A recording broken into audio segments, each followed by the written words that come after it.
இத்தனை ஆண்டுகள் இல்லாத திடீர்னு என் முருகன் மேலே உனக்கு பக்தி வர காரணம் சொல்லு. ஏன் நீ போன ஆண்டு திருப்பரங்குன்றத்தில் அதே மலை இருந்துச்சுல, அதே சுடரேற்ற தூண் இருந்துச்சுல்ல, போன வருஷம் என்ன தீவன் இல்லையா, இல்லை தீக்குச்சி இல்லையா, இல்லை எண்ணெய் இல்லையா? 2 மாதத்தில் தேர்தல் வருதுன்னா உனக்கு சேட்டை. மக்களை பற்றி சிந்தி. எத்தனை வீடுகள் நீ சொல்ற சோக்கால்டு இந்து எத்தனை வீட்டில் விளக்கறியாமல் இருக்குது, பசி பட்டினி வறுமையில். அந்த விளக்கை ஏற்ற நீ சிந்திக்கலை. மலை மேலே விளக்கு ஏற்றுறன்ற கேட்டால் 100 ஆண்டு கனவு, 100 ஆண்டா ஒரு விளக்கத்துறது கனவு கண்டுக்கிட்டு இருந்தியா நீ?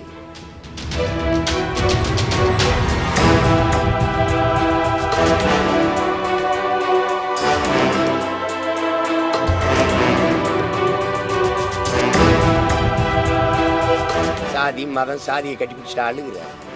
மக்களின் பிரச்சனைக்கு ஒன்று நின்றுக்கேன்னு சொல்லு. இவ்வளவு பேர் இவ்வளவு தலையிடுறீங்களே.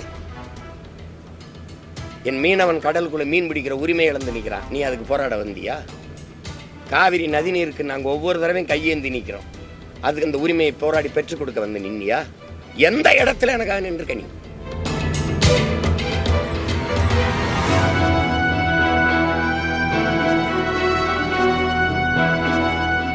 அயோத்தியில் ராமரை வச்சு அரசியல் செஞ்சு பார்த்தேன், அது எடுபடலை.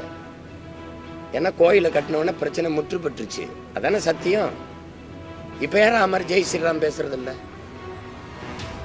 ஏன் சொல்றதில்ல? ஏன்னா எந்த அயோத்தியில் ராமர் பிரச்சனை இந்த கோயிலை வச்சுக்கிட்டு நீ அரசியல் பண்ணிட்டு இருந்தீங்களோ அதே இடத்துல அகிலேஷ் யாதவ் ஒரு தாழ்த்தப்பட்ட மகனை நிறுத்தி பொதுத்துவதில் உங்களை தோக்கடிச்சிட்டான். செத்து போச்சு உங்கள் அரசியல். அதுக்கப்புறம் பூரி ஜெகநாத்துக்கு போனீங்க, ஒரிசாவுக்கு ஐயப்பனை போய் எடுத்தீங்க, அது அங்கே வேலை நடக்கலை. இப்போ என் முருகனை தோற்றுக்கிட்டு இருக்கீங்க. நீ என்ன குன்ன குடிக்க அண்ணா கபடி எடு, தலைகளன்னு தண்ணி குடி, முருகான்னு கற்று, என் பாட்டை முகம் வரும், அதுக்கப்புறம் பேரன் என் முகம் தான் வரும். ஏன்னா முருகன் எனக்கு இறைவன் இல்லை, என் மூதாதை, என் ரத்தம், என் சொந்தம், என் இன கடவுள், அவன் இன இறைவன்.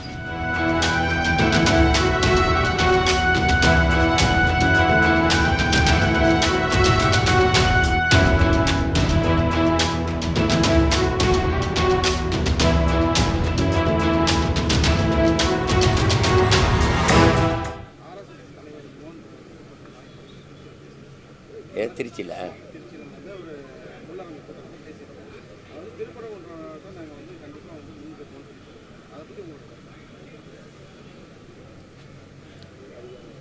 அவங்களுக்கு அரசியலுங்கிறது சாதி மதம் சாமி.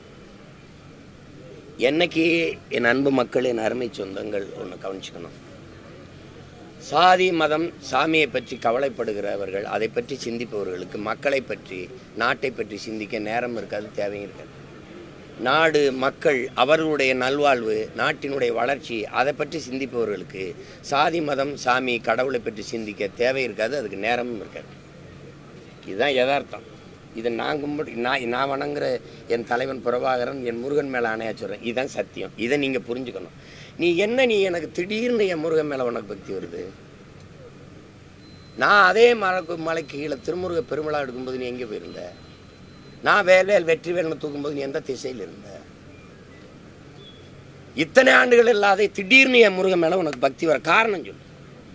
ஏன் நீ போன ஆண்டு திருப்பரங்குன்றத்தில் அதே மலை இருந்துச்சுல, அதே சுடரேற்ற தூண் இருந்துச்சுல்ல, போன வருஷம் என்ன தீவன் இல்லையா, இல்லை தீக்குச்சி இல்லையா, இல்லை எண்ணெய் இல்லையா? 2 மாதத்தில் தேர்தல் வருதுன்னா உனக்கு சேட்டை. மக்களை பற்றி சிந்தி. எத்தனை வீடுகள் நீ சொல்ற சோக்கால்டு இந்து எத்தனை வீட்டில் விளக்கறியாமல் இருக்குது, பசி பட்டினி வறுமையில். அந்த விளக்கை ஏற்ற நீ சிந்திக்கலை.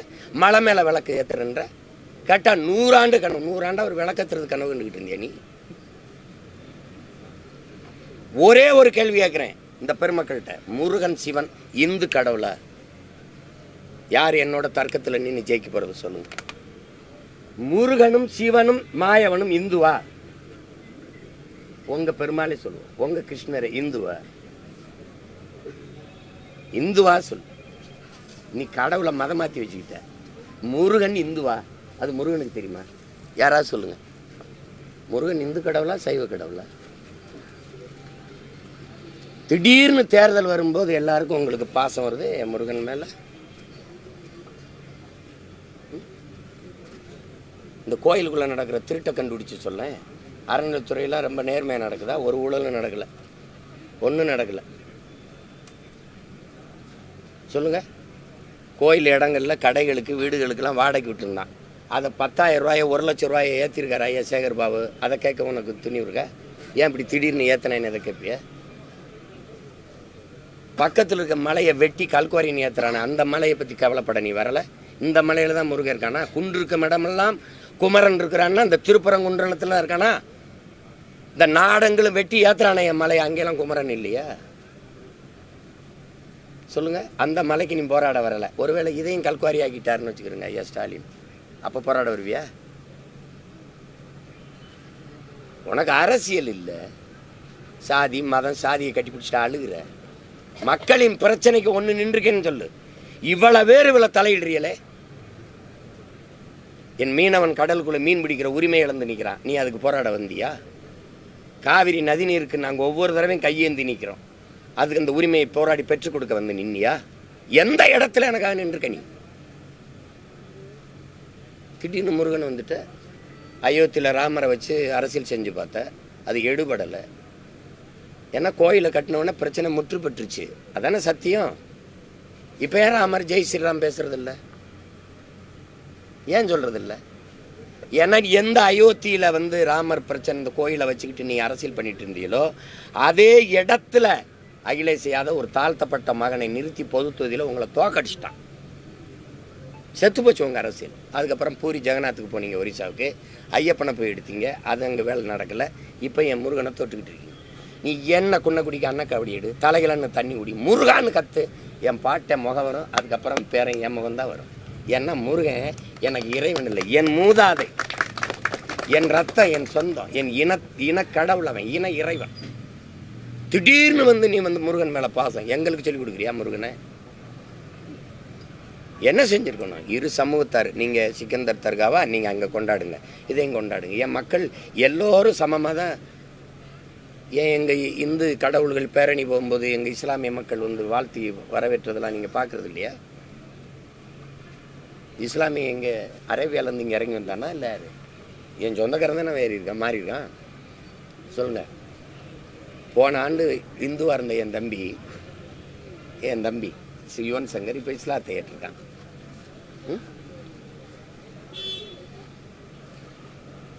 அப்போ யார் அவன் என்ன சொல்லுவீங்க?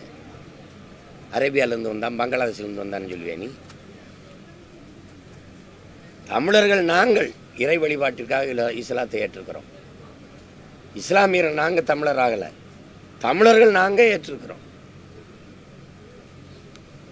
ஓர் இறை அல்லாவை ஏற்று, நபி மொழியை ஏற்று, ஓர் இறை அல்லாவை ஏற்று நாங்கள் இஸ்லாத்தை ஏற்றுக்கிறது எவ்வளவு சத்தியமான உண்மையோ அப்படி எங்கள் முன்னோர்கள், எங்கள் இன மூதாதை முருகனுங்கிறது உண்மை. அதில் யார் எதுக்குறமா? நீ முருகனை வழிபடாதீன்னு யாரும் எதுக்குறாங்களா? யாராவது போராடினாங்களா? பிரச்சனையை நீ உண்டு பண்ணி அதன் மூலமாக ஒரு அரசியல் அறுவடை செய்யணும்னு நினைக்கிறேன். நீ உண்மையிலே பக்தி இருந்தால் போன ஆண்டு ஏற்றிருக்கலாமே. நீங்கள் முருகனுக்கு மாநாடு போகும்போது ஏற்றிருக்கலாமே. சரி, போன ஆண்டு முருகனுக்கு மாநாடு போட்டியில்லை, அடுத்த ஆண்டு போடுவீங்கள? ஏன்னா தேர்தல் முடிஞ்சிடும். 29 போடுவீங்க. 29 தேர்தல் கிட்ட வருதுல போடுவீங்க. வேலை யாத்திரை என்ன நேற்று முருகன் வேலை கெடுத்துட்டு வந்தாப்லையா? இத்தனை வருஷமா வேலை என்ன அவர்கிட்ட கையில் இல்லாமல் அடமான வச்சுருந்தாப்லையா? எதை வச்சு அரசியல் செய்யறதுன்னு ஒன்றும் இல்லையா? சொல்லுங்க. நான் அதை வெறுக்கிறேன், அந்த இடத்துக்கு நான் வரல. வழிபடுற தெய்வம் வழிபடுற தெய்வமாக தான் இருக்கணும். அதை வச்சுக்கிட்டு அது அரசியலுக்கு ஒரு பிரச்சனையாகக்கூடாது. அதை நான் தவறுன்னு தான் சொல்கிறேன். அது ஐயா வந்தால் அப்படி சொல்லியிருக்கக்கூடாது. அதை வந்து என்ன சொல்லியிருக்கணுன்னா, இரு சமயத்தாரில் இருக்கிற பெருந்தலைவர்களை அழைச்சி அரசுக்கு என்ன பரிந்துரை வச்சுருக்கணுன்னா அழைச்சி பேசி, இந்த பீஸ் கமிட்டிங்பாங்களா அது மாதிரி ஒரு சமாதான நல்லிணக்க குழுவை வச்சு பேசி இருமத வழிபாடுகளையும் அங்கே நடக்கிற மாதிரி நீங்கள் ஏற்பாடு செய்யுங்க. அது அரசுக்கு பரிந்துரைக்கிறேன்னா அது போற்றத்தக்கது. அதை விட்டு தமிழ்நாடு காவல்துறை ஒத்துழைக்கிறான்னு சிஎஸ்எஃப் நீ மத்திய என்ன சொல்கிறது சர்வீஸ் ஃபோர்ஸை தூக்கி நீ அதை வச்சுக்கிட்டு ஏற்று அப்படின்னா நாளைக்கு அங்கே ஒரு கலவரம் வந்துடுச்சு, அங்கே ஒரு பிரச்சனை வந்துடுச்சு, வீட்டில் பிரச்சனை வந்துடுச்சு, அரசு பொறுப்பு இருக்குமா? சட்டம் ஒழுங்கு பிரச்சனைக்கு நீதிமன்றம் ஏன் இருக்குமா? காவல்துறை நடவடிக்கை தவறுனால தான் இவ்வளோ பிரச்சனையே வருது. முத வழக்கமாக அங்கே கந்திரி ஆக்கிறதுக்கு கிடாய் வெட்ட போகிறாங்கல்ல, அவரை தடுத்து பிரச்சனையாக்குனதே தமிழ்நாட்டு ஐயா ஸ்டாலினுடைய காவல்துறை தான். இல்லைன்னா இந்த பிரச்சனையே வந்திருக்காது. அதை பிரச்சனை ஆக்குனதே இவருடைய காவல்துறை தான். எத்தனை வருஷம் நடந்துகிட்டு இருக்கு, ஏன் இப்போ பிரச்சனை ஆகுது? ஆக்குறீங்க. உங்களுக்கு பிரச்சனை, இந்த பிரச்சனைனால என்ன? இஸ்லாமியெல்லாம் எனக்கு பாதுகாப்பு திமுக தான் வருவான், இந்துலாம் எனக்கு பாதுகாப்பு பிஜேபி தான் போவான். 2 பேருக்கும் அறுவடை.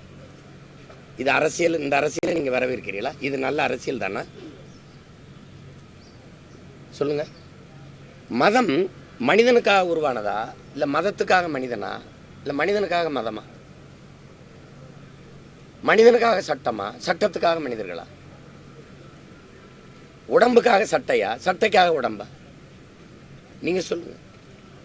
இங்க மதம் போட்டுறீங்க, எங்கே மனிதன் போட்டுறீங்க?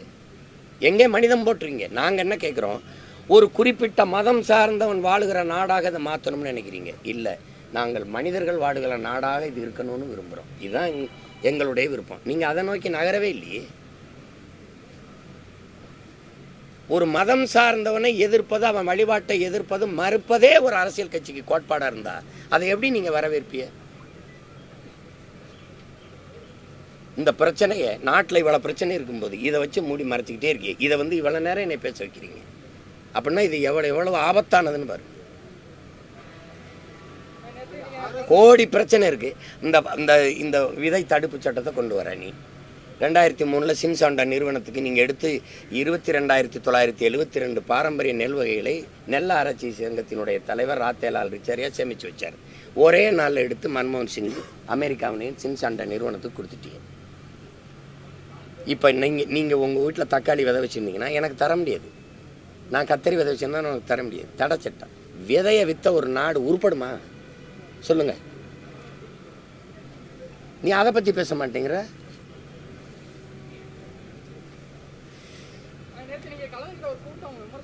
பிளே ஸ்டோர் மற்றும் ஆப் ஸ்டோரில் இருந்து பாலிமர் செயலியை QR கோடு மூலம் பதிவிறக்கம் செய்யுங்கள்.